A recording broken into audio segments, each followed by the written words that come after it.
Bienvenue sur EventCheck, le rendez-vous des commerciaux événementiels. Ici, on part à la rencontre de personnalités de notre secteur qui nous racontent leur parcours, mais surtout leur savoir-faire et leur vision. Je vous propose, grâce à notre conversation, de booster vos connaissances et inspirations sur notre métier aux 1001 facettes. Si vous vous reconnaissez dans cette description, que vous débutiez ou que vous soyez confirmé, je vous invite à vous abonner car ce podcast va devenir votre meilleur allié. Ce podcast est rendu possible par BookingCheck, l'event management software que j'ai lancé pour permettre aux commerciaux événementiels de s'équiper d'une boîte à outils moderne et performante pour libérer le potentiel de leur établissement. BookingCheck est le logiciel que j'aurais rêvé avoir pour gagner beaucoup de temps, vendre mieux et plus et structurer mon activité. Si vous souhaitez en savoir plus, rendez-vous sur bookingcheck.com. Et en attendant, bon épisode! Bonjour Élise, merci d'avoir accepté mon invitation sur EventCheck. Comment vas-tu? Bonjour à toutes les deux, je vais très bien, merci. J'espère que vous aussi, où que vous soyez. Super. Alors toi, tu es la fondatrice de Friandise. Friandise, juste pour remettre les bases, c'est une plateforme qui permet la mise en relation de freelance avec des porteurs de projets, avec un axe très très événementiel. C'est pour ça que tu es là aujourd'hui. Et donc, on va parler du Future of Event, mais avec le prisme de la ressource de talent et de la ressource humaine, mais pas que, parce que tu fais plein de choses. Alors Élise, on va donc démarrer. Est-ce que tu peux nous expliquer un petit peu ton parcours avant d'en arriver à Friandise? Alors moi, mon parcours, il est un petit peu pas particulier, oui et non. En fait, j'ai fait des études de tourisme d'affaires et de langue étrangère. J'aimais beaucoup le voyage, j'aimais beaucoup aussi l'idée d'accueillir des gens, de l'idée de l'hospitalité, d'accueillir des gens en France ou à l'étranger, et vraiment d'avoir cette idée de valoriser le territoire aussi à travers le tourisme, et plus par le prisme du tourisme d'affaires, parce que je trouve qu'on touche encore plus de monde très rapidement, et puis qu'on fait des choses assez magnifiques. Donc j'ai fait des études de tourisme d'affaires, j'ai fait 2 stages à l'étranger, aux Canaries et en Espagne dans une agence, et à Londres dans une association de professionnels du tourisme qui travaillait à l'époque sur l'appel d'offres pour les JO de Londres en 2012. Donc autant vous dire que ça date un peu. Et donc voilà, après ça, j'ai fini mes études effectivement donc en tourisme d'affaires, et j'ai cherché un stage. En fait, à la base, j'aimais bien le cinéma aussi, c'était une de mes passions, et donc en fait, je me suis dit qu'est-ce qui allie événementiel, valorisation des territoires et cinéma. En fait, c'est de travailler pour un festival de cinéma. Et donc j'avais comme target le festival de Deauville à l'époque. Alors il se trouve que dans mon cursus, en fait, il y avait beaucoup d'anciens qui travaillaient au Public System, et le Public System est le créateur, en fait, du festival de Deauville, de Gérard May, etc. Donc, je m'étais dit, je vais envoyer un CV au Public System Cinéma, et puis pour pouvoir rentrer. Et puis finalement, ils ont filé mon CV au département du dessus, et eux, ils géraient plus. C'était un réceptif, du coup. Et donc j'ai fait mon premier stage au réceptif du Public System, et puis mon deuxième stage de 6 mois de dernière année, et puis j'ai été recrutée en CDD pour remplacement de congé maternité, et puis en fait tout s'est enchaîné. J'ai fait pas mal de départements au Public System. Alors c'est aujourd'hui Public System, pour ceux qui connaissent pas, c'est Hopscotch, mais à l'époque ça s'appelait Public System, c'est son premier nom. Et donc j'ai fait plein de départements. J'ai été à l'incentive, au voyage. J'ai fait de l'événement corporate, j'ai fait des essais automobiles, j'ai fait de l'institutionnel, et en fait, à chaque fois, j'ai un peu enchaîné les missions courtes ou moyennes, en CDD. Et puis en 2009, on me propose, c'est la crise économique, comme peut-être vous en souvenez. Et en fait, il y a des licenciements à l'appel, les CDD sont pas renouvelés, et donc moi, je fais un peu partie de la charrette. Et donc j'essaye de me défendre auprès de la direction en disant ça fait quand même 2 ans que je suis là, même si j'étais qu'en CDD. Donc ce serait sympa si jamais vous avez quelque chose, que vous pensiez à moi. Et on m'a proposé un CDI. Et j'avoue ça paye. Voilà, mais il y a des fois il faut râler, hein. Mais je sais pas si c'est lié, en fait. C'est drôle parce que C'est pas tant râler, c'est y aller, foncer. Ouais, moi j'ai jamais su si c'était ça ou pas parce que voilà, mais en fait toujours est-il qu'il y a une personne qui partait en CDI et qui avait besoin d'être remplacée. C'était la seule dans toute l'agence et donc j'ai postulé, j'ai été prise et c'était pour faire des événements institutionnels. Donc là on parle de la PFUE d'avant. En fait il y a eu une PFUE cette année, mais il y avait une PFUE avant. Pendant toutes les périodes de crise, on a tendance à beaucoup miser sur les marchés publics, donc en fait on a beaucoup répondu à des appels d'offres et des marchés publics à ce moment-là. C'est pour ça que du coup ils avaient besoin de quelqu'un à ce poste-là. Et donc j'ai travaillé, on a répondu à des G20, on a répondu à des marchés pour le ministère de l'Agriculture, pour le ministère de l'Écologie, pour vraiment des grosses la PFUE à l'époque, etc. Et donc moi j'en ai gagné quelques-uns, notamment un gros pour le ministère de l'Agriculture. Donc voilà, j'ai gagné des trucs comme ça, mais bon, l'événement institutionnel, c'est pas les événements les plus épanouissants, quoi. C'est pas les trucs où il y a le plus d'argent. Alors il y a du sens, c'est intéressant parce que du coup on sait que c'est porteur de sens, on a l'impression de faire quelque chose d'utile. Maintenant voilà, c'est pas très d'un point de vue d'hospitalité créativement. Alors moi je suis quand même une personne créative aussi. Je pense que je l'ai toujours été depuis toute petite. Et à la fois, j'aimais bien l'hospitalité et dans les événements institutionnels, il y a très peu d'hospitalité en fait, il y a très peu de logistique. Les gens arrivent, ils repartent, ils vont à la conférence et c'est tout. Il n'y a pas de programme, il n'y a pas de visite, il n'y a pas d'enjeu comme ça, quoi. Donc très vite, je me suis ennuyée et puis en fait, une nuit, j'étais avec des amis à Lisbonne d'ailleurs et j'ai une sorte de j'étais en vacances et je voulais faire un vrai break. En fait, j'avais demandé à mon boss et à ma collègue de surtout pas m'embêter pendant 5 jours. J'avais 3 semaines de vacances, mais j'avais 5 jours à Lisbonne et j'avais envie vraiment de faire un gros break et de pouvoir souffler. Et en fait, ils ont pas arrêté de m'envoyer des SMS. On a besoin de ci ou ça et tout. Et je trouvais que ça m'a, en fait, j'ai eu une bouffée c'est trop. Et pour situer juste ton poste, l'intitulé à ce moment-là, t'étais chef de projet logistique. En fait, j'étais chef de projet logistique et production. Alors moi, j'étais vraiment pas production, donc je m'appuyais beaucoup sur les autres pour ça, mais j'étais plus chef de projet logistique, on va dire. Okay. Donc, pas trop dans la création, mais plutôt dans l'opérationnel, quoi. Donc voilà. Okay. Et donc pour à Lisbonne. Coupure, mais ça marche pas. Et j'étais avec des amies qui étaient freelance elles-mêmes, donc là on est en 2010, donc ça fait très longtemps. C'était une période les premiers freelance. Les freelance c'était des intermittents du spectacle à l'époque. Il y avait pas d'autres solutions. Il y avait en fait. Dans la presse, je me souviens aussi qu'il y avait tout ce qui était pigiste, etc. Il y avait un peu de freelance dans le monde de l'édition. Enfin voilà, dans quelques secteurs, il y avait quelques métiers qui étaient un peu freelance, mais c'était vraiment principalement les devs, les devs à l'époque.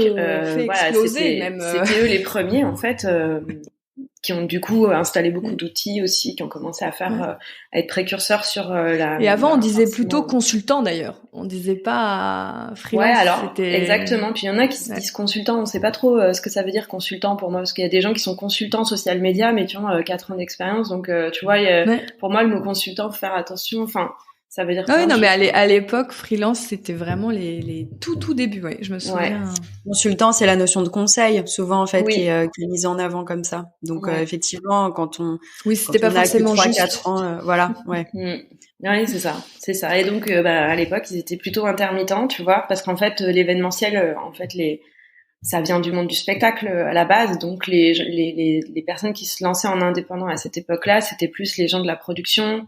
Et donc forcément c'était plus des intermittents de la technique, etc. Donc en fait tous les métiers après qui se sont greffés en freelance, donc la logistique, et c'est devenu par extension des intermittents du spectacle, alors qu'en fait ils avaient pas du tout le droit d'être nous très rapidement on a dû abandonner ce statut parce que c'est pas logique que quand tu fais de la logistique événementielle tu te retrouves avec des avantages d'intermittent du spectacle. Donc très rapidement en fait les agences ont cessé de faire des contrats d'intermittents et ont bifurqué vers plus la facturation, ce qui était à ce moment-là en explosion puisqu'on était quelques années après la création de l'auto-entreprise, la micro-entreprise. Donc en fait il y a eu un vrai boom aussi là-dessus, c'est-à-dire que à la fois la conjonction de la crise économique de 2009 qui fait qu'en fait les gens ont dû se débrouiller pour créer eux-mêmes leur métier. Donc les gens se sont lancés en freelance et grâce à la micro-entreprise, ils ont pu effectivement créer leur propre métier. Et donc moi j'arrivais à ce moment-là, pile dans ce timing-là où je me suis dit mais en fait en fait, en vrai, je crois que j'ai pas envie d'être en CDI, quoi. Ça ne m'intéresse pas. Donc, j'ai juste pas mon truc, en fait. J'ai trop envie de liberté, j'ai trop envie de choisir les projets sur lesquels je travaille. L'institutionnel, c'est sympa, mais ça va un temps. Et j'ai surtout pas envie de retrouver les clients que j'ai pas aimé la première année et de refaire une OP l'année d'après, parce que c'est l'année, tous les ans on refait le même projet. Bah oui, mais j'avais pas supporté cette cliente, j'ai pas envie de la supporter parce que elle m'avait fait pleurer, quoi. Donc il y avait juste un moment, voilà, c'est fini. Et donc je l'annonce et forcément, alors que 6 mois avant j'avais demandé une augmentation, là ils me disent combien tu veux. Donc c'est un truc un peu insupportable aussi à entendre. Et j'ai dit mais ça ne m'intéresse pas. J'y vais, salut, je vais y aller. C'est malheureusement la conception de pas mal de sociétés qui estiment qu'elles peuvent te garder et conserver un talent par le biais unique de la rémunération. Et du CDI à l'époque. Et du CDI. À l'époque, le CDI, c'était un peu le Graal. Tout le monde, enfin, c'est un peu toujours le Graal. On va pas se mentir. Les jeunes, moi j'ai des jeunes en cours, ils te disent quand même qu'ils veulent un CDI. Le freelance, ils savent même pas ce que c'est encore. Ou pour certains le savent, mais très peu quand même finalement. Mais je pense que aussi ça vient aussi de l'héritage de la génération précédente qui n'avait pas forcément la même panel de possibilités et tout le système est construit. D'ailleurs, on le voit bien quand on est freelance, ça peut aussi porter quelques difficultés de moins en moins. Mais je me souviens, il y a 10 ans, quand tu voulais louer un truc ou quoi, c'était compliqué, quoi. Donc oui, maintenant ça a un peu évolué. Bah justement, ça évolue il y en a quand même petit beaucoup. à petit. Ouais, il y en a quand même beaucoup. Bien. Après, pour acheter, ça reste encore compliqué. Enfin, il y a toujours des. Mais je pense que ça va beaucoup changer. Ça, on est vraiment. On est vraiment dans un grand changement, à mon avis, sur les modèles de travail. Très clairement, très clairement. Bah, c'est ça aussi qui est intéressant, c'est que du coup, moi, quand je me suis lancée en freelance, ça correspondait au moment où effectivement il y a eu un gros boom. Et donc, moi, je l'ai vu, si tu veux, arriver. Et donc, je suis devenue freelance. J'ai vu arriver aussi le problème des limites en fait du recrutement. C'est-à-dire que quand j'étais en agence, je me suis clairement rendu compte qu'en fait, on avait notre fichier Excel qui était pas mis à jour et qui voilà, où il y avait des free qui étaient plus freelance, les numéros de téléphone étaient obsolètes, etc. Et donc je me suis dit, mais il y avait quand même une base de données, enfin c'était déjà un peu culturel, ouais. Ouais, dans les agences, il y en a toujours eu, mais très rapidement en fait, c'est un petit réseau et puis finalement après c'est de la cooptation, donc tiens, appelle telle personne et puis finalement voilà, ça se fait comme ça. Mais il y avait rien d'organisé, il y avait rien de voilà. Et toutes les agences dans lesquelles je suis passée après quand j'étais free, elles avaient toutes le fichier Excel qui était pas mis à jour et qui était obsolète. Et puis au bout d'un moment, elles disaient j'ai contacté tout le monde, voilà. Comment je fais? Quand tu te mets en freelance, tu te mets en freelance toujours sur chef de projet plutôt production. Logistique, pardon. Plutôt logistique. Non. Ouais, plutôt logistique. Pardon, en fait, même rapidement, je me suis rendu compte que le métier de chef de projet était pas forcément pour moi. Parce que chef de projet, on est en front client, on est plus un passe-plat, un chef d'orchestre et tout. Et c'est très bien, mais en fait, moi, la partie production et technique et scénographique, elle m'intéressait moins, on va dire. Donc, et quand on est chef de projet, on pilote tout, y compris cette partie-là. Moi, ce qui m'intéressait, c'était toujours la complexité d'un dispositif logistique. C'est-à-dire comment est-ce qu'on accueille les gens. En fait, l'hospitalité, pour revenir là-dessus, on appelle ça la logistique en événementiel, mais je déteste ce nom parce qu'en fait, pour moi, la logistique, c'est des objets. C'est gérer des objets sur un salon. Pour moi, c'est de la logistique. Tu vas faire le montage, démontage, c'est de la logistique, ok ? Je suis d'accord avec ça. Après, la logistique de participants, je trouve que ce mot est vraiment inapproprié. On parle d'hospitalité dans le sport. D'ailleurs, dans l'événementiel sportif, on parle d'hospitalité, on parle pas de logistique. La logistique, c'est vraiment la gestion d'objets, de matériel, mais pas d'humains. La gestion d'humains. Alors que toi, c'était vraiment la gestion participant. Exactement. Comment ils arrivent, comment on les transporte, comment est-ce qu'on les informe qui doivent arriver. Donc on créait des sites internet, on gérait des dispositifs transferts complexes, des rooming lists avec plein d'hôtels différents, des gens qui sont en twin, donc qui on met avec. toute cette complexité-là, le dispositif d'accueil, toutes les personnes qui vont les accueillir à l'aéroport, à la gare, mais aussi dans les hôtels, qui vont leur donner leur badge, qui vont leur expliquer tout, qui vont faire du passage micro, le traiteur, qu'est-ce qu'on va donner à manger. Là, on peut avoir de la créativité dans ces choses-là aussi. Et moi, j'aimais bien l'idée de mettre la créativité plutôt au service de l'hospitalité. Parce qu'en fait, les gens, quand ils sont bien accueillis, et ça, on ne dit jamais parce qu'en fait, les métiers de la logistique, de l'hospitalité sont vraiment pas mis en valeur. Sauf qu'en fait, je pense qu'un événement réussi, si la partie hospitalité est réussie, franchement, le reste, ça glisse, quoi. Les gens, en fait, s'ils sont bien, si on prend soin d'eux, s'ils sont pris en compte, en considération de façon individuelle alors qu'ils sont dans un groupe, s'ils mangent bien, s'ils dorment bien, si l'hôtel est, tu vois, le lit est confortable et le petit déjeuner est sympa, très franchement, je pense qu'un événement réussi, ça tiendra pas grand-chose et surtout à ces points-là. En fait, finalement, ça englobe, parce que ça a un petit peu évolué, on n'a pas encore cité ce mot, mais tout ce que tu partages, moi, fait écho complètement à ce qu'on appelle aujourd'hui l'expérience client, utilisateur, participant. Ça rentre quand même dans un champ un peu plus vaste. Aujourd'hui, il y a des entreprises qui s'emparent de ce sujet-là et qui créent même des départements internes dédiés à l'expérience client. Donc ça veut dire que toi, sur ces métiers-là, en fait, tu t'approchais tu tendais à ça, mais sous ce terme-là un peu effectivement péjoratif, en tout cas limitant de logistique. Mais ça moi, en tout cas, ça fait écho à l'expérience globale, quoi. Oui, moi, j'aurais jamais pensé, tu vois, que logistique pour moi, c'est ce que tu disais, on gère du matériel.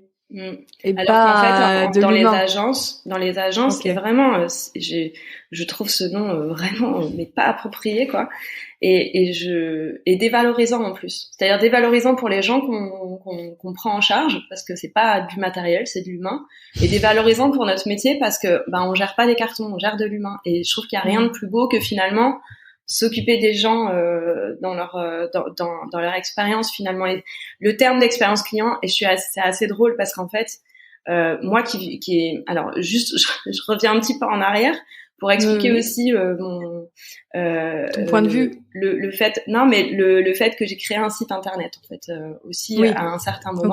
Moi j'ai créé mon premier site internet en 1998 sur mon prof de 99 peut-être, j'exagère, sur mon prof d'espagnol. C'était un site satirique où on mettait ses meilleures punchlines, et donc j'écrivais l'URL sur les tables en fait, tu vois, je les gravais sur les tables en bois des classes, et c'était le fan club de Claudio, et donc c'était mon premier site. J'ai été geek assez tôt, mais sans jamais coder, mais toujours en bidouillant, en essayant de faire rire à cette époque-là. T'étais quoi? T'étais au collège, lycée? C'est quoi ça? Non, j'étais en terminale, tu vois, c'était ma dernière année.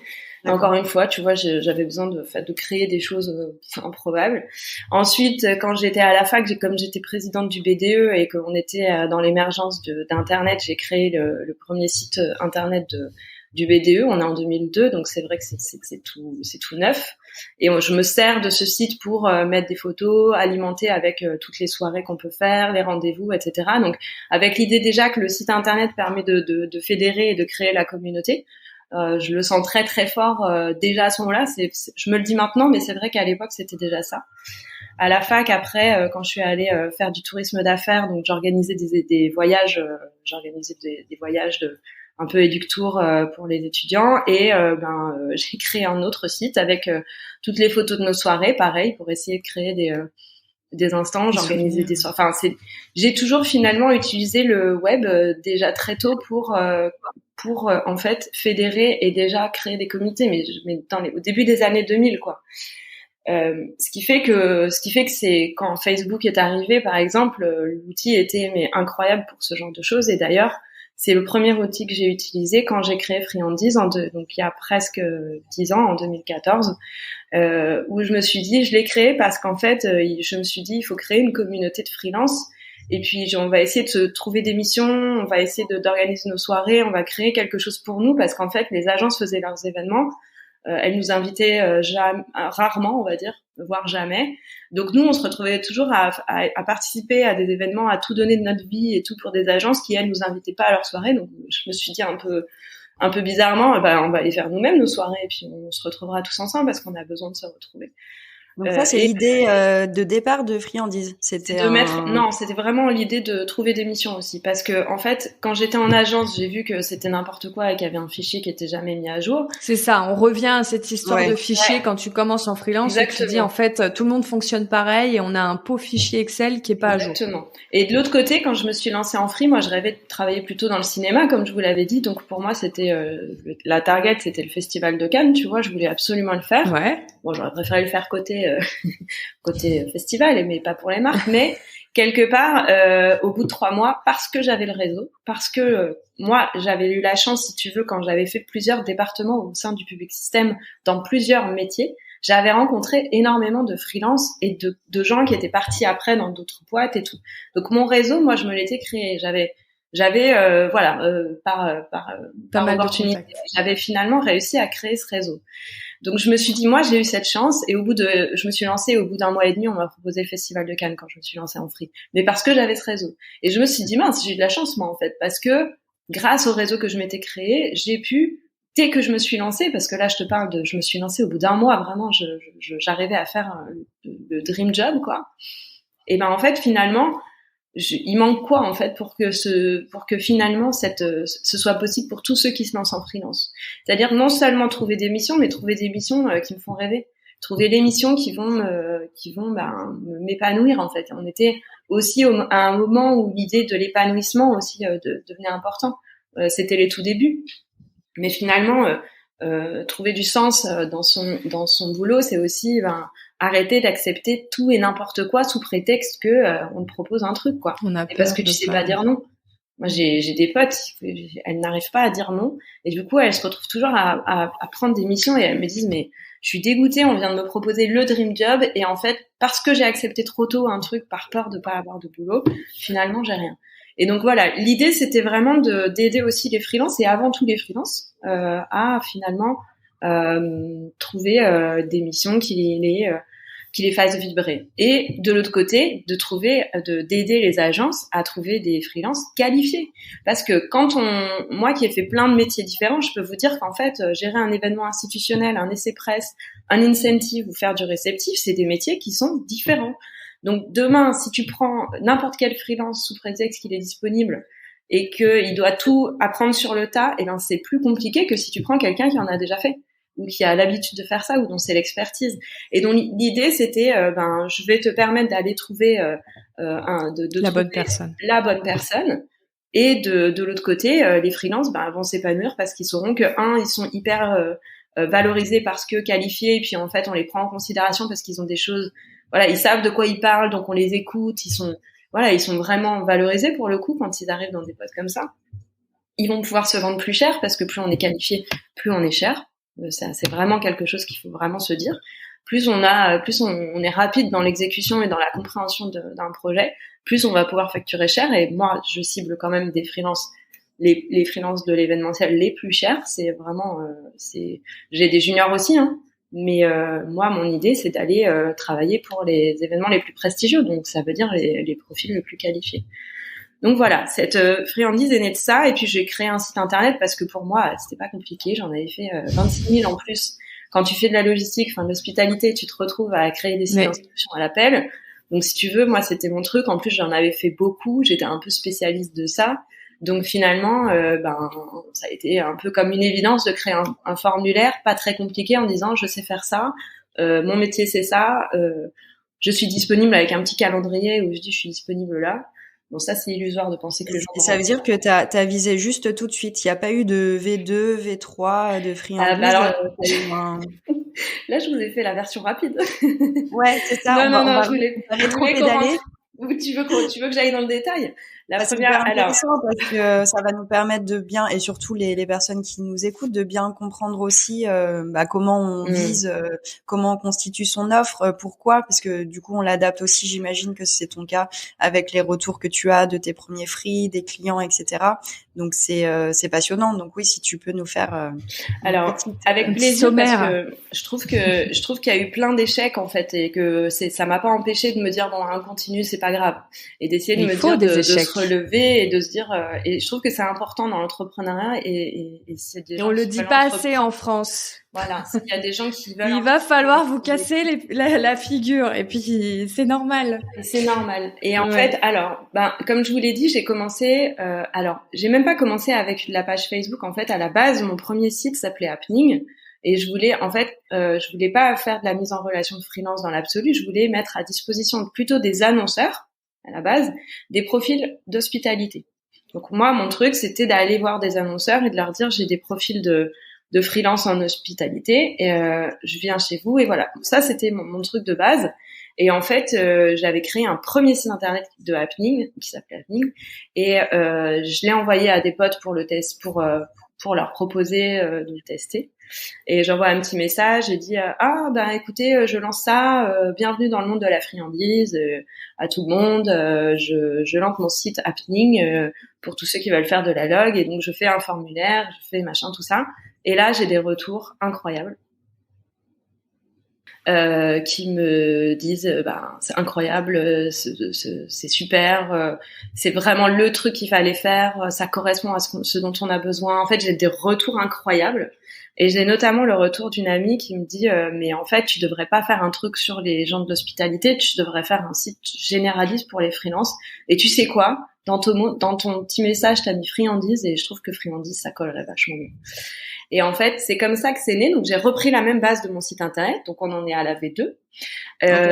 Et j'ai changé de logo, j'ai changé les couleurs et j'ai mis friandise à la place de Happening et j'ai créé la même chose. Très rapidement, à la base, je voulais aller voir des annonceurs et leur dire, je vais vous faire payer comme un cabinet de recrutement. Donc, vous payez. Et à l'époque, c'était 300 €. 300 € pour tout, quoi. 300 € pour un freelance une journée, un freelance 3 mois, 4 mois, 6 mois, c'était n'importe quoi. J'avais un tarif, quoi. C'est-à-dire, t'avais un tarif fixe côté genre on m'appelait et je veux un freelance pour 2 semaines et à chaque fois c'était 300 €. J'avais fixé pour ta recherche, pour recherche. Alors que j'avais pas du tout anticipé le fait que c'était plus ou moins facile en fait de trouver des gens et c'était plus ou moins long selon les périodes tu vois, les périodes saturées, des profils très qualifiés et tout ça. Mais au début, je me lance à 300 € et j'ai un client d'ailleurs qui me dit t'es pas assez cher. Je te dis clairement t'es pas assez cher. Et c'est comme ça que j'ai progressivement augmenté mes tarifs. Donc ça, on en est à V2. Donc moi, je me dis, en fait, je vais voir des clients, des agences et je leur dis, écoutez, je vais vous faire payer pour trouver des freelances. Et là, ils me disent, mais vous rigolez ou quoi? Payer pour trouver des freelances alors qu'en fait, regarde, je passe 25 000 coups de fil et c'est bon. Et donc, j'arrive face à, en fait, un marché qui est pas mature. C'est-à-dire qu'ils étaient pas prêts, finalement, à payer pour la mise en relation. Et clairement, j'étais la première dans le métier à faire ça, la seule. Sur ces métiers-là, peut-être même dans d'autres métiers, j'étais hyper précurseur aussi. Alors il y avait des agents de freelance et tout ce type d'entremetteurs, mais mon modèle économique, en tout cas, il détonnait par rapport à des plateformes qui existaient déjà, où en fait c'était on te met en relation avec une facture de freelance avec une com de 10 à 20%, quoi. Et donc j'arrivais avec ce truc-là et les agences elles me riaient au nez, quoi. J'ai pas besoin de toi. Donc en fait, je me suis dit bon, il faut que je refasse une autre version de friandise, mais une version où en fait les gens vont pouvoir poster eux-mêmes leurs annonces, puisque visiblement ils veulent pas faire que je fasse la recherche moi. Donc ils vont poster eux-mêmes leurs annonces. Donc je refais tout un cahier des charges, je refais un site qui est inspiré de. À la base, le site c'est comment on appelle ça, un WordPress. Mm-hmm. Je fais un WordPress et tout, et en fait avec un freelance. Et en fait, un développeur, et le développeur me lâche en cours de route. Donc un premier développeur qui me lâche, un deuxième développeur après qui me lâche. Et donc là, je suis en 2016, je suis enceinte de mon deuxième enfant. Et je me dis bon, soit j'y vais pas. Mais si j'y vais, il faut vraiment que le site soit nickel et que je me fixe un objectif je reviens de congé maternité. J'arrête de faire des missions, de trop faire de missions et j'essaye de me consacrer à friandise. Donc j'avais encore les missions freelance qui me permettaient de vivre, mais il fallait quand même que j'accorde du temps à friandise et je commençais un petit peu à facturer avec les 300 € quand même parce qu'il y a quand même finalement des agences au bout d'un moment qui se sont dit que tiens, ce serait pas mal plutôt de faire appel à moi. Donc en attendant que je lance la plateforme dans sa VDF, en fait, j'ai été quand même un peu contactée, donc ça a un peu fonctionné. Et donc je fais V5 du site, puisque là je vais aller voir des développeurs qui eux vont carrément reprendre tout le site et me le recoder pour que ce soit pas un WordPress. Donc là, ça prend, on va dire, de mois de mai. Je me souviens, j'allaitais encore. Je fais le rendez-vous dans le 12e et tout. Et j'ai dit, il va falloir que je rentre en fait, parce que là, je sens que mon fils m'attend. Et donc, décembre, où je leur ai fixé comme date, je fais une soirée de lancement. Donc les gars, il faut qu'en décembre, tout soit prêt. Il n'y a pas de délai. Et moi-même, dans ma tête, il fallait que je me fixe une date, parce qu'en fait, sinon, j'allais jamais y aller. Et le fait de faire une soirée, de l'annoncer, de dire à tous les free, je lance Friandise en bonne et due forme, c'est plus juste le site internet, mais ça devient un vrai truc, machin. En fait, finalement, ça m'a obligée, moi, à me projeter de façon définitive dans le projet. Et je vous assure qu'en fait, le soir du lancement du site, j'ai ressenti, c'est-à-dire que mon corps a vibré, en fait, j'avais une sorte de bouffées pas d'angoisse, mais de remontées hyper de tremblements, les mêmes que le jour où j'ai accouché, quand j'ai accouché les 2 fois, j'ai eu les mêmes tremblements. C'est-à-dire l'impression d'accoucher d'un bébé, quoi. Et de me dire que la vie sera plus jamais la même. Et aussi de me dire, putain, pourquoi t'as fait ça? Tu vois? Et de pas savoir où tu vas et de... Oui, un acte extrêmement fort et déterminant. Ouais. T'as pris conscience, en effet, que ta vie allait être modifiée, comme quand tu deviens maman. Là, c'est ton projet pro. Maman, 3e enfant. Ouais, exactement. Très clairement, Friandise, c'est mon 3e enfant. Enfin, je veux dire, il me demande beaucoup de temps. Tu vois. Il grandit. Mais clairement, ouais, c'est vrai, il grandit, il s'épanouit, et puis il faut lui donner de l'attention, sinon après, voilà. Donc voilà, donc je lance et puis ça fonctionne hyper rapidement avec des agences qui prennent un abonnement, parce qu'en fait la nouvelle version du site permet de publier des annonces et de prendre un abonnement où tu peux publier autant d'annonces que tu veux et accéder à tout l'annuaire. Donc là, j'ai des agences qui me suivent, Auditoire, Avas. Donc sur cette version-là aussi, il y a tout ce système de profil. Exactement. En fait, le freelance crée son profil, sa page. Exactement. Et en fait, moi, c'est pour ça que je vais vite aussi dans mon recrutement, c'est que déjà, je connais extrêmement bien le réseau. Je connais les gens, je connais les agences, je connais les freelances et tout. Mais en plus, j'ai un moyen d'atteindre efficacement, rapidement, des personnes très qualifiées, parce que moi, je vais aller chercher vraiment les freelances qui sont pas sur les autres plateformes. Parce que bon, entre 2014 et 2017, où vraiment le truc prend, il y a d'autres plateformes qui sont développées et tout ça. Moi, ce qui m'intéresse, c'est d'aller chercher les plus qualifiés, ceux qui n'ont pas besoin de moi. Vraiment très clairement. Ma cible, c'est ceux qui n'ont pas besoin de moi. Et parce que je veux avoir les meilleurs et que les meilleurs, ils s'inscrivent nulle part. Oui, d'ailleurs, tu l'as dit tout à l'heure. Toi, je pense que le besoin, c'était pas finalement pour les free de trouver des missions, puisque ça, ils le trouvaient par ailleurs. C'est plutôt de trouver des missions qui les font vibrer vraiment. Très clairement. Des missions de rêve, d'en parler comme ça, ouais. Clairement. Et puis moi, alors j'ai beaucoup travaillé pour le luxe, pour ces maisons-là, donc je connais les attentes et tout aussi. Comme mes clients, ils savent que quand ils m'appellent pour une mission luxe, on sait de quoi on parle. On va leur trouver des gens qui correspondent. C'est pas j'ai fait un petit événement dans un centre commercial pour je sais pas quoi en retail. Enfin, on sait que c'est pas ça que notre client recherche. On va être hyper. On a une vraie connaissance du coup des métiers. On va chercher très très loin. Et effectivement, la plateforme permet d'aller chercher très rapidement des profils très qualifiés, d'aller hyper vite, quoi. Donc Non, vas-y, finis. J'allais dire, en parlant de profils, de missions, etc. Est-ce que tu es limité sur un secteur, sur des métiers? Est-ce que tu concentres ou parce qu'on parle beaucoup d'événements logistiques. Au début, j'étais très logistique, et puis en fait. Parce que je venais de là, et donc voilà. Après, le métier de chef de projet est apparu en freelance à ce moment-là aussi. Il n'était pas vraiment, c'était plutôt de l'intérim, du CDD à l'époque. Et en fait, il est devenu freelance au même titre que la direction logistique ou la direction de production. Et donc, ce qui fait que ces métiers qui en fait sont des métiers à capturer, parce que souvent les chefs de projet se lancent en freelance, mais le restent pas toute leur vie. C'est des moments en fait où il faut aller les capter quand ils arrivent sur le marché des free, et les accompagner pour trouver des missions et tout ça. Et à un moment donné, souvent, ils remettent en CDI une fois qu'ils ont retrouvé une mission qui leur convient. Parce que les missions de chef de projet ou de direction de projet ou de direction de clientèle, il y a du management, il y a de la créativité et en fait, très rapidement, en freelance, soit les gens, ils te connaissent parfaitement, ils savent de quoi t'es capable et tout, mais c'est mieux de s'installer dans une agence pour qu'on te fasse travailler, qu'on te fasse confiance, qu'on te laisse manager des équipes. C'est quand même plus difficile en freelance, ces métiers-là. Donc les métiers de chef de projet ont explosé. Ils étaient ils sont freelance sur des durées données, mais ils restent pas forcément freelance. Et donc l'idée c'était, finalement j'ai beaucoup de chefs de projet. Avec toutes les spécificités qu'on peut imaginer, chef de projet scénographie, chef de projet luxe, chef de projet. En fait, il y a les chefs de projet. Le métier de chef de projet en soi, il va exploser. Moi, je suis assez persuadée que ce métier-là, il va exploser dans les années à venir. Que le métier de chef de projet événementiel, c'est ce que je disais à mes étudiants. Quand on est chef de projet événementiel, après dans la vie, on peut faire ce qu'on veut quasiment. Il y a des gens qui deviennent après qui retravaillent dans le BTP par exemple, mais qui font de la gestion de projet mais dans le BTP. En fait, quand on est chef de projet, on est chef de projet. Et ce qu'il faut savoir, c'est une méthodo, de la rigueur, savoir parler aux équipes, manager des équipes et piloter un projet.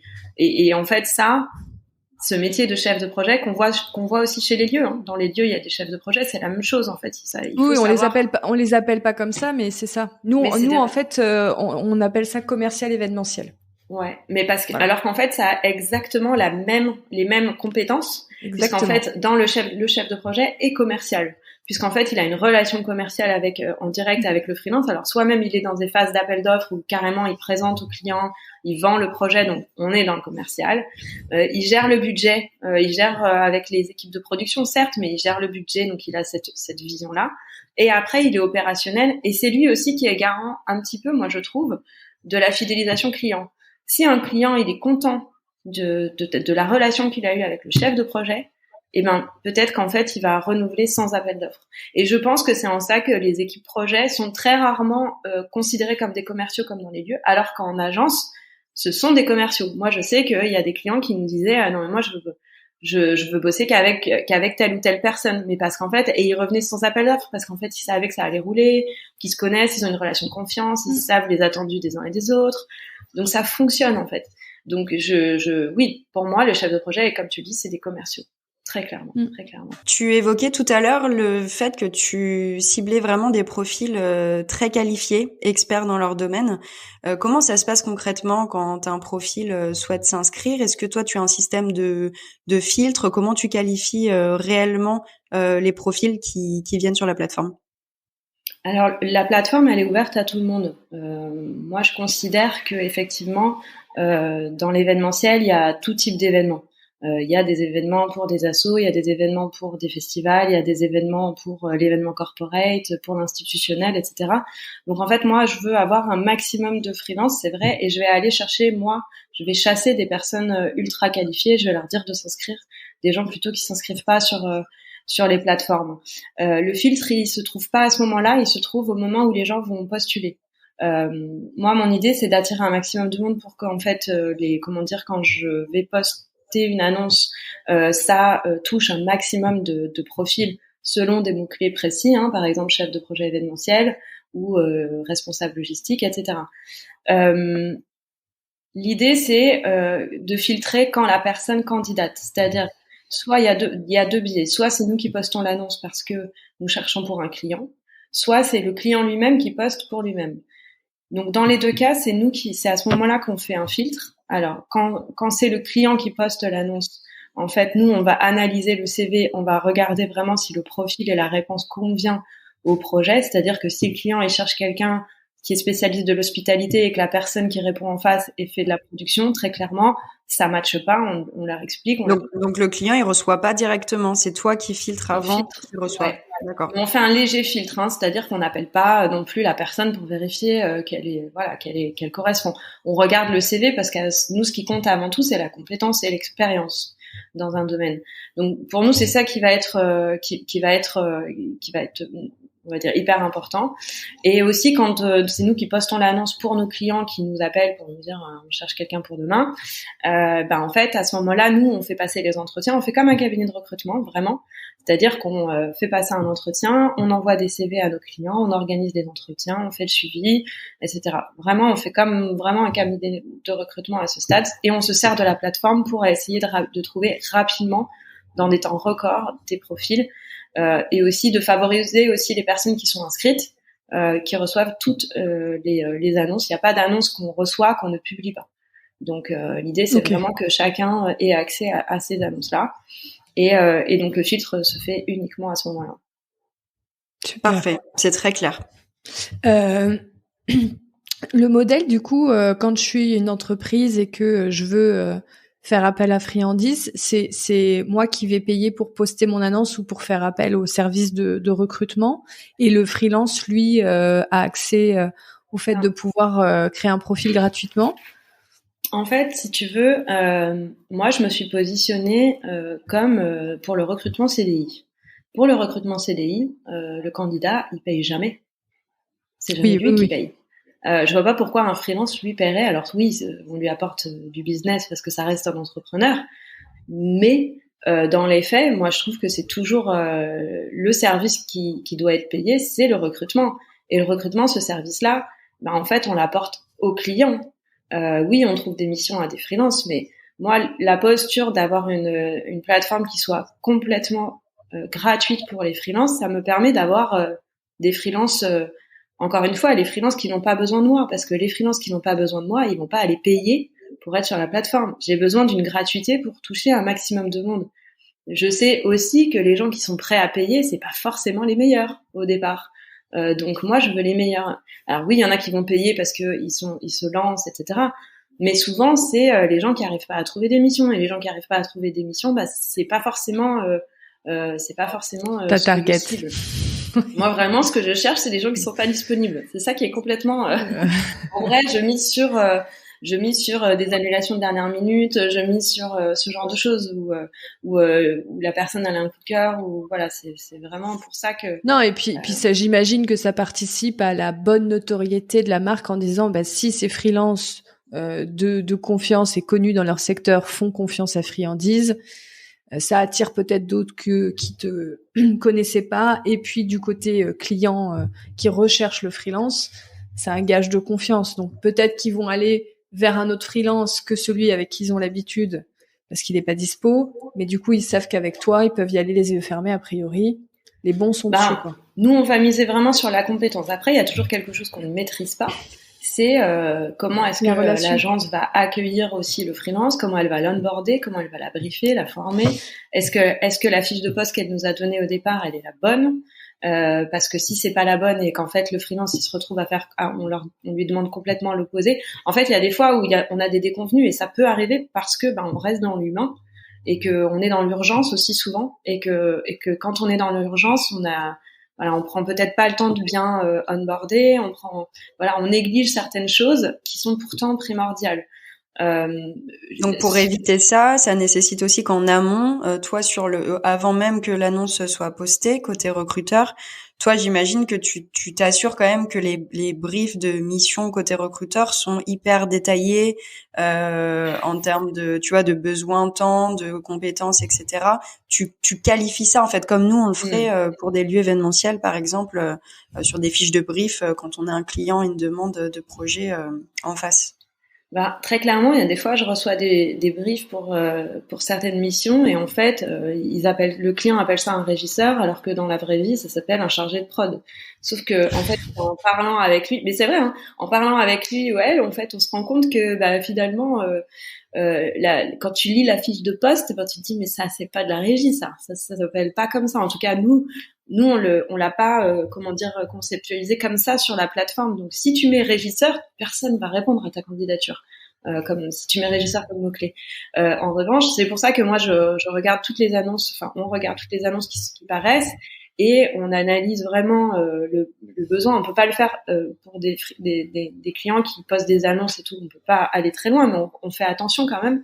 Et à ce qui est publié, on rectifie. Et puis si jamais, il y a quand même des fois des agences qui publient on cherche quelqu'un pour demain faire de la prod.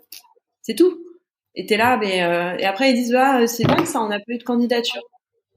Oui, bah, peut-être parce que t'as pas donné envie aux freelances de venir chez toi en particulier. Deux, le freelance ne sait absolument pas ce qu'il aura à faire et il va pas postuler si il a pas la fiche de poste vraiment détaillée. T'as pas mis de niveau de seniorité, t'es ouvert à tout, donc en fait c'est trop vague en fait. Mais c'est vrai que ça c'est comme les agences ont l'habitude de faire de la cooptation, tiens je cherche quelqu'un, ben en fait ils oublient qu'en fait ils doivent qualifier leurs besoins. Et ça c'est vraiment quelque chose que voilà il y a de la pédagogie à faire là-dessus et leur expliquer que c'est pas parce qu'on poste une annonce sur Friandise que ça va marcher. Il y a un travail en amont à faire. Ça reste des ressources humaines, même si ça rentre pas dans la facture de ressources humaines, mais dans la prestation de service, ça reste de la ressource humaine. Donc, il faut traiter les freelances comme tels. Il faut traiter un freelance comme. Et ça, on peut te demander de faire l'annonce à sa place si on se dit nous. Alors, me demander. Moi, je les assiste toujours un petit peu. Non, mais est-ce qu'on peut payer pour dire est-ce que vous pouvez rédiger? C'est un service, que tu peux proposer. Alors, ce qu'on fait, c'est que nous, on le fait quand on cherche pour nos clients. Effectivement, quand on fait cette espèce de cabinet de recrutement, c'est nous qui faisons tout. Donc, c'est nous qui postons l'annonce et tout ça. Non, c'est pas un service qui est inclus pour les gens qui postent des annonces, même si on a un regard dessus.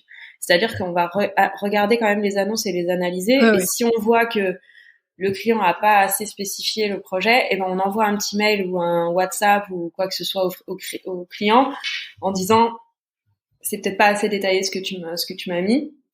Souvent en plus on s'est appelé juste avant et du coup je leur ai dit pose plutôt une annonce et tout, donc je sais un petit peu ce qu'ils cherchent. Je leur dis en fait là tu vas pas assez loin dans le descriptif du profil, ce qui peut être à double tranchant aussi, parce qu'en fait des fois à être trop précis, à trop chercher le mouton à 5 pattes, c'est compliqué via la plateforme. Vraiment, c'est pour ça que nous, on a 2 offres. C'est-à-dire que la plateforme, elle sert pour des petites missions hyper ponctuelles où on cherche quelqu'un de qualifié, mais pas avec une qualification énorme. Si demain, on me dit, il me faut quelqu'un qui connaisse le marché des IMIA, qui connaisse le luxe, les codes du luxe, qui connaisse ci ou ça, très clairement, il faut passer par nous. Il faut pas passer par la plateforme. Ça suffira jamais. La plateforme, elle est utile pour des profils généralistes, pour les profils ultra spécifiques, pour des missions longues par exemple aussi.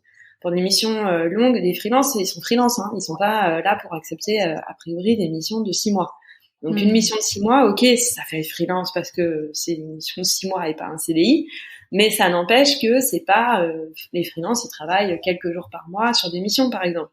Ils sont pas normalement engagés sur 6 mois. C'est pas du tout la même approche, c'est presque une approche de CDI même. Et là, sur le sourcing du coup parallèle là que tu mènes de manière beaucoup plus spécifique, ça c'est pour le coup une offre qui rentre dans un cadre d'abonnement précis dans Non, c'est au cas par cas selon du recrutement. En fait, c'est vraiment comme un cabinet de recrutement, on nous appelle, on nous dit voilà, je cherche une mission, je cherche un profil de responsable communication qui va gérer le sponsoring de la Coupe du Monde de rugby. Je te dis n'importe quoi, mais c'est une offre qu'on a eue.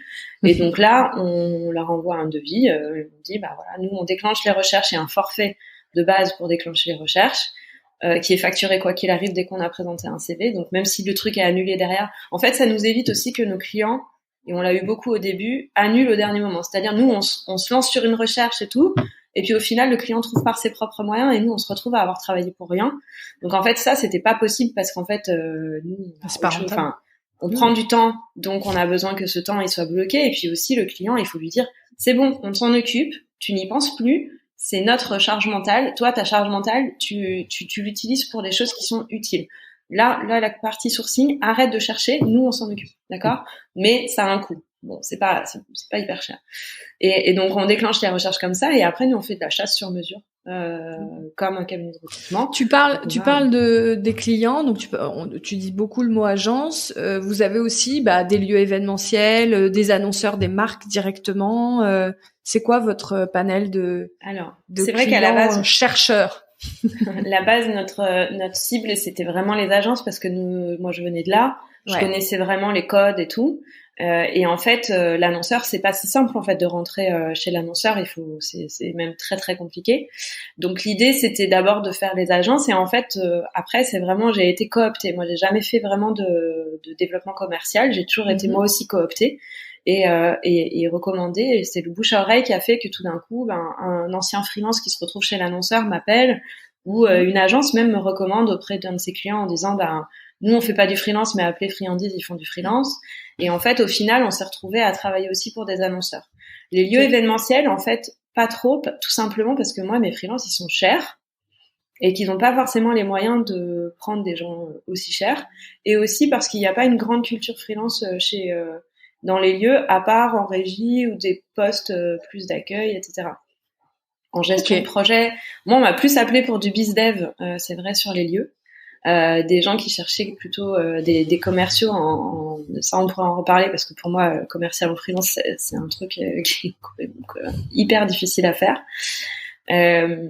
donc j'ai eu ça. Après j'ai des associations, des startups, des clients qui viennent de tous les secteurs. Je vais avoir autant des projets Jeux Olympiques que des projets ultra luxe, que des projets de défilés, d'événements corporate, de voyages à l'étranger, d'événements d'influence, de sponsoring, vraiment tous les métiers de l'événementiel et de la communication événementielle. Ok, donc ça, on est d'accord que sur Friandise, je vais chercher des freelances qui vont être dans ce secteur de l'événementiel et de la communication. Je vais pas trouver... Et de la communication par extension, enfin, nous on appelle ça la communication événementielle, parce qu'en fait sur Friandise, tu peux aussi trouver des graphistes, des scénographes, des régisseurs, enfin tous les métiers de l'événementiel. Et dans l'événementiel, il y a tous les métiers de la communication quasiment. Bien sûr. Il y a des planeurs stratégiques, des concepteurs rédacteurs. Il y a en fait, c'est des métiers qui sont voisins avec plein d'autres métiers. On parlait du monde du spectacle, mais on peut parler du monde du retail, on peut parler de l'architecture d'intérieur, où en fait on a de l'aménagement d'espace aussi. C'est assez dingue en fait. Certains freelances, ils ont des parcours où ils sont un petit peu allés un peu partout. C'est intéressant. Donc moi, je voulais aller aussi partout pour pouvoir leur trouver. Alors justement, question sur la couverture géographique et surtout pour qu'on ait la dimension vraiment de friandise aujourd'hui. Est-ce que tu peux nous transmettre, si c'est pas confidentiel évidemment, une idée un peu du volume de talents et de recruteurs que tu as et sur quel périmètre en effet géographique? Est-ce que c'est national? Est-ce que tu as des demandes internationales? Enfin voilà, comment c'est structuré en termes de volume tout ça? Alors, à la base, c'était très parisien. Sauf que les Parisiens étant partis en région, c'est devenu un peu en région. National. J'ai, on va dire moitié-moitié de freelance à Paris et moitié en région. Ce qui est bien et pas bien, c'est-à-dire aujourd'hui le problème c'est que mes clients qui sont principalement parisiens, on va pas se mentir, veulent quand même des profils qui soient plutôt sur place ou qui puissent venir au moins 3 jours par semaine. Donc ça demande quand même une logistique pour quelqu'un qui est pas à Paris. Et donc voilà, donc ça pose quand même. Enfin, les freelances ont tendance à partir un petit peu facilement en région en pensant que c'est bon. Leurs missions sont assurées. Voilà, je pense qu'il faut faire attention. Surtout avec les JO l'année prochaine où en fait, si t'es pas sur place, t'as pas d'hébergement, donc comment tu fais pour les JO? Voilà, donc tous ceux qui veulent être sur les JO mais qui sont pas à Paris, ok, commencez déjà à chercher un hôtel. Et alors après, pour l'international, oui, on a des demandes sur l'international. Là en ce moment, on a quelqu'un qui est à Istanbul, qui travaille pour un de nos clients. On a quelqu'un à Berlin. On a fait travailler des gens, oui, en région, enfin vraiment de façon locale. On a quelqu'un aux Émirats, mais on a des freelances francophones un peu partout en fait dans le monde, puisqu'en fait il y a des free un peu partout. Il y en a à Tokyo, à Los Angeles, en Espagne. Donc c'est ça qui est bien aussi, c'est que finalement des fois ça nous ouvre des perspectives aussi qui sont ultra intéressantes quoi. Je cherche quelqu'un à Londres, je cherche quelqu'un, j'en sais rien, même à Dubaï, ce genre de choses. C'est pour nous c'est des challenges en plus de trouver ces profils-là. Et de leur proposer des missions vraiment encore une fois c'est des super missions qu'on propose donc non, on est partout sur le territoire. Je regrette un petit peu d'ailleurs que on nous sollicite moins sur des profils locaux par exemple, là sur le Festival de Cannes, d'avoir des gens qui sont en local. J'en sais rien, mais on a un repérage à faire, prendre quelqu'un qui est à Bordeaux sur un repérage à Bordeaux pour gagner du temps et voilà, d'avoir quelqu'un qui connaît bien aussi le territoire. Je trouve que ça se développe peut-être pas assez en fait, et même si franchement, il y a eu des grandes avancées depuis le Covid, des gens qui sont plus interrogés à Marseille effectivement parce qu'ils connaissent bien, etc. Ça a évolué, mais je pense qu'on pourrait aller encore plus loin là-dessus. D'ailleurs, c'est quoi ta vision du travail, du monde du travail dans l'événementiel par rapport à, j'imagine, toutes les discussions que tu as entre les entreprises qui recrutent et les freelances. Comment tu vois les choses évoluer? Est-ce que tu penses que le freelance va prendre une place plus importante et qu'il va y vraiment avoir un petit noyau entouré d'un réseau de freelance autour parce que des plateformes comme les tiennes permettent de faciliter tout ça, ou pas forcément? Enfin, je sais pas du tout. Je pense qu'il y a une question à se poser un peu à l'inverse. Pourquoi les gens se lancent en freelance? Et pourquoi est-ce que en fait finalement les entreprises n'ont pas compris et n'ont pas loupé un truc à ce moment-là de compréhension de quels étaient les souhaits de leurs salariés. Et là, je pense que l'avenir nous le dira en fait. Soit ils vont se remettre en question, et très franchement, je pense qu'ils n'ont pas vraiment le choix. J'ai parlé moi avec des étudiants que j'ai en cours, que j'ai eu sur un cours. Très clairement, les agences, elles font plus rêver, quoi. J'en ai parlé avec aussi des collègues, d'autres collègues. En fait, les jeunes, ils sont plus intéressés par les agences. Elles ont mauvaise réputation. Donc, il va falloir quand même qu'elles changent d'image à un moment donné, que la considération, que la rémunération. Alors, la rémunération, déjà, ça a pas mal changé depuis le Covid, hein, comme tous les métiers qui sont en tension. Mais ça aboutit aussi à des gros délires quand même de la part de certains candidats, mais bon.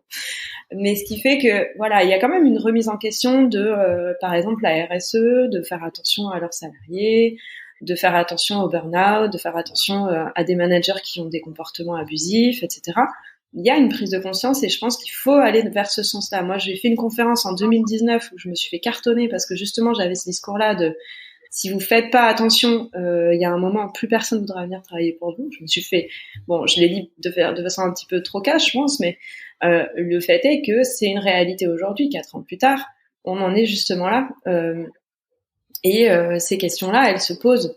Donc il va falloir que les gens changent vraiment. Pour toi, le prisme, c'est vraiment qu'est-ce qu'on fait pour le bien-être au travail, quel que soit. Qu'on soit freelance ou qu'on soit en CDI, etc. Si on veut une entreprise pérenne avec une masse salariale, on va dire qui est impliquée dans l'entreprise, il faut vraiment que ce bien-être au travail ce soit une priorité. Mais tu sais, moi, je suis pas pour le tout freelance en fait. J'ai jamais poussé les gens à devenir freelance. Au contraire, ça correspond pas à tout le monde. On me reproche un peu de valoriser les freelances, effectivement, leur image et tout. Bon, après, je valorise l'image de ma boîte pour que les freelances s'inscrivent, mais j'ai jamais incité les gens à quitter leur job pour rejoindre le monde des freelances. Ça correspond pas à tout le monde. Et je pense Pourquoi ça correspond pas à tout le monde? Pour les petits jeunes qui nous écoutent, je sais qu'il y a des étudiants ici. Alors, déjà, les jeunes, moi, ce que je dis à mes étudiants, c'est il faut pas se lancer en freelance tout de suite. On a besoin de se tromper, on a besoin d'apprendre. Et quand on est freelance, on n'a pas trop le droit à l'erreur. Donc, si on fait des erreurs, on vous rappelle pas. Il y a ce qu'on appelle les blacklists des freelances. Oh, lui, il a été blacklisté. Donc, il faut le savoir que la réputation, elle va très vite. Et puis on a besoin on apprend sur le tas dans ce métier-là, mais on a besoin d'apprendre sur le temps long. On a besoin de trouver des équipes qui nous fassent confiance, qui nous laissent nous planter mais nous relever, qui disent bah non mais t'es là pour apprendre donc c'est bon. Un freelance s'il se plante, il est pas censé se planter en fait, on le paye pour qu'il se plante pas. Donc c'est plus compliqué quand on démarre. Une fois qu'on a quelques années d'expérience, encore une fois le chemin on peut aussi très bien s'épanouir dans une entreprise dans laquelle on va se projeter et dans laquelle on va vouloir. Ça dépend vraiment de l'entreprise dans laquelle on est. Il y a des gens pour qui on a envie, et c'est là que les entrepreneurs doivent aussi prendre la mesure en fait de leur impact dans leur management. Mais si on donne envie vraiment à ces collaborateurs, je pense qu'ils auront plus envie de vous quitter, quoi. Donc, et si on les prend en considération, alors c'est vrai que c'est dur, hein. Je sais que pour en parler avec beaucoup de directeurs ou directrices d'agence, la partie RH, elle est terrible en fait. Elle est terrible. C'est la partie la plus difficile de l'entrepreneuriat et franchement, je suis raccord là-dessus. Gérer des gens, c'est compliqué, mais ça s'apprend. Il faut apprendre à manager. Il faut lire des livres. Il faut écouter des podcasts. Il faut s'alimenter. On n'a pas appris. Allez, j'en parle aussi à mes étudiants. Je leur dis, mais est-ce qu'on vous fait des cours de management? Et ils me disent non. Et je trouve que c'est Bac+5, se retrouver, être formé chef de projet événementiel et avoir zéro notion de management, je comprends pas. Ou même de psychologie un peu humaine, enfin comment est-ce qu'on gère quelqu'un qui est en crise, oui, et puis des choses simples, c'est difficile quand on est manager. Je vais te dire un truc, et je le vois moi aussi, hein. Quand on manage des équipes, le problème aussi, c'est soi-même. C'est-à-dire, il faut être bien soi-même pour bien gérer les équipes. Quand on n'est pas bien soi-même, en général, on a des mauvais comportements. Donc, il faut prendre soin de soi pour prendre soin des autres, je pense. Donc, il faut être... qu'on revient encore au bien-être. Le bien-être, c'est vraiment... Non, mais c'est vrai. Dans des métiers sous tension, dans des métiers où on manque de personnel, il faut prendre soin des gens. Encore une fois, moi, c'est cette idée de prendre soin des gens et du fait que si on prend soin des gens sur un événement ou dans une entreprise, finalement, la différence, elle est assez moindre, en fait. Si on prend soin des gens, en fait, ils auront envie de rester ou ils se sentiront bien et ils reviendront. Enfin, voilà, c'est la même chose. C'est comme des amis, quoi. Si vous prenez soin d'eux, vous faites des soirées, ils auront envie de revenir à la soirée d'après. Je pense que la notion d'hospitalité, elle est intéressante aussi parce que, elle englobe pas mal de critères qui font que, finalement, on se sent bien dans l'entreprise. D'ailleurs, aujourd'hui, les entreprises, elles créent des lieux. Alors, c'est intéressant de faire un parallèle entre le lieu événementiel et l'entreprise qui devient un lieu où on soigne un petit peu la scénographie, où on donne à manger aux gens gratuitement, où on leur fait des petits repas comme ça, où on leur met des fauteuils hyper ergonomiques où ils se sentent bien, où on a des horaires de travail où on les respecte. Par exemple, aussi, on dit, par exemple, vous êtes interdit de travailler au-delà d'envoyer des mails entre vous à partir de telle ou telle heure ou le week-end. Enfin, je veux dire, c'est instaurer des choses qui sont pas très compliquées, des horaires d'ouverture. Et le Covid a bien aidé pour ça, parce que clairement. Aider à faire revenir en effet les salariés au travail et mixer le télétravail, avoir un bon équilibre entre le présentiel, distanciel. C'est vrai que ça a permis d'accélérer tout ça. En fait. D'apprendre à faire confiance aussi. En fait, ce qui est intéressant, à son équipe. En 2019, c'est que, en fait, le monde du freelance, il était déjà précurseur sur toutes ces choses-là. C'est-à-dire, le télétravail, c'était déjà son mode de travail. Le fait d'avoir l'envie de fermer de fermer à 20h le soir. En fait, les freelances s'étaient mis quand même certaines contraintes et à imposer des contraintes déjà à leurs clients. Et en fait, finalement, les entreprises ont adopté le mode de vie du freelance avec du flex office, avec le télétravail, avec l'idée d'avoir plus de liberté dans la gestion de projet et tout ça. Donc j'ai toujours moi pensé qu'en fait les freelances avaient une longueur d'avance, c'était à l'avant-garde en fait du futur du travail. Et effectivement, le Covid a été vraiment accélérateur de ces transformations-là. Et tant mieux. Maintenant, je pense que de la même façon, le 100% de télétravail n'est pas forcément une bonne chose non plus. Je pense qu'il y a un équilibre à trouver, encore une fois, créer un collectif dans une agence, si les gens se voient jamais, très franchement, c'est très compliqué parce que le digital, on l'a vu, hein, le digital, c'est pas la vraie vie. Mais c'est même parfois, il y a un vrai biais dans le digital et dans la relation digitale. Je pense que si nous, là, on fait ce podcast à distance, mais si on était dans la même pièce, il y aurait pas du tout les mêmes échanges. On aurait peut-être bu un verre avant, on aurait mangé ensemble après. Enfin, il y a toute une idée de convivialité en fait qui est importante et qui se fait pas à travers le digital. C'est pour ça que les apéros Zoom n'ont pas survécu au Covid, hein, pour moi. Et c'est pour ça qu'il y a aussi, même si c'est resté les événements qu'on appelle purement distanciels, perdent aussi, s'essoufflent un petit peu, même si ça perdure et qu'on a même des formats hybrides, c'est-à-dire à la fois sur du présentiel et du distanciel. Ça, c'est intéressant quand on est géographiquement très éloigné, ouais. Mais c'est vrai que quand on est à côté, naturellement... Il y a des notions écologiques, aussi, qui à prendre en considération, qui sont hyper importantes et que je comprends. Pour moi, le digital a toujours été, depuis le début que je fais des sites internet, depuis 1999, le digital a été toujours un moyen de communiquer, de partager des photos, un moyen de et en fait, si tu veux, moi, Friandise, c'est rien d'autre que la digitalisation finalement du journal tableau des Excel. annonces, du tableau Excel et de l'annuaire, quoi, tu vois. En fait, j'ai rien révolutionné. Et en fait, le digital et les solutions digitales, en fait, c'est des idées très simples qui sont tu vois, par exemple, Airbnb, c'est rien d'autre que la digitalisation des catalogues qu'il y avait à l'époque où on cherchait ou sur des annuaires qu'on faisait qui étaient sous forme de papier. En fait, c'est jamais des idées révolutionnaires, mais c'est un moyen de. Et là où en fait le digital ne prendra jamais la place de la relation humaine pour moi. C'est pour ça que l'événementiel digital, moi, quand je vois le métavers et les thunes qui sont dépensées pour le Web 3 et tout ça, moi, je suis horrifiée. Je suis horrifiée de voir qu'en fait, on met autant d'argent dans ces métiers-là, alors que nous, entrepreneuses, on a du mal à vraiment, peut-être trouver des fonds, essayer de mobiliser en fait, alors que c'est juste, nous, on fait des projets qui sont ou des solutions qui sont plutôt, en fait, tournées vers l'humain, en fait. Ouais, et tourner vers l'humain de toute façon. Comment est-ce qu'on fait gagner du temps? Comment est-ce qu'on est plus efficace? Comment est-ce qu'on trouve les personnes qu'il nous faut? Enfin voilà, c'est. Mais encore une fois, j'aime bien pour souligner ce que tu dis, Élise, j'aime bien dire que le digital permet de gagner du temps sur des tâches répétitives, là où l'humain a un talent et une intelligence sur je sais pas moi, sur de l'intelligence émotionnelle, sur de la relation, de la recherche, de l'imagination, de la créativité que la machine n'aura pas.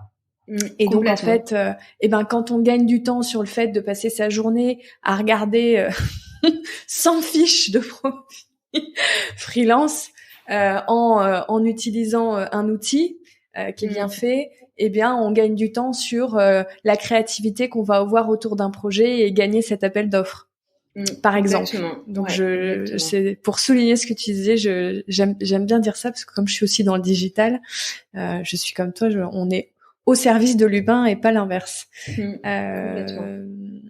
Merci Élise d'être venue nous parler de Friandise, de ton parcours, de ta vision de l'événementiel. C'est hyper intéressant. Je pense qu'on aurait pu faire un deuxième épisode dans la volée. Je pense que Solène sera d'accord. C'est certain. Je partage peut-être, hein, parce qu'il y a notamment un sujet dont on n'a pas du tout parlé, mais on va se le garder au chaud, sait-on jamais. Et puis on souhaite le meilleur. J'espère que cet épisode vous donnera envie à tous d'aller faire un petit tour sur Friandise, que vous soyez freelance, que vous y pensiez ou que vous ayez des besoins, et que vous fassiez un petit coucou à Élise, que vous pouvez suivre aussi sur LinkedIn parce que tu es assez active. Oui, sur LinkedIn, sur Instagram, alors Facebook un peu moins maintenant, mais je suis pas encore sur TikTok, mais tu penses? Hein, ouais, je sais pas.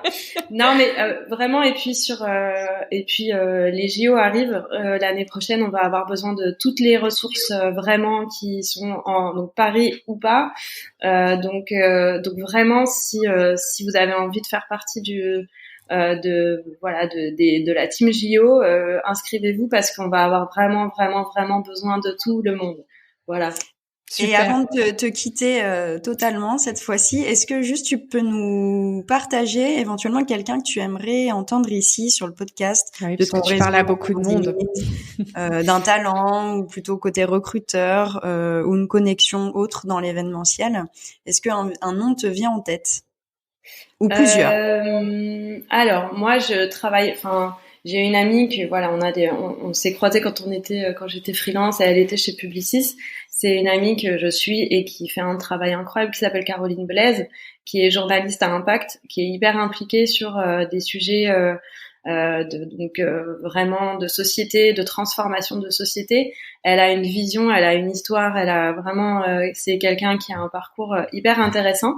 Donc je vous recommande de la suivre sur les réseaux et Caroline Blaise, si vous pouvez la voir sur votre podcast, je pense que ça serait top. Merci beaucoup. Merci beaucoup. Merci. Au revoir tout le monde.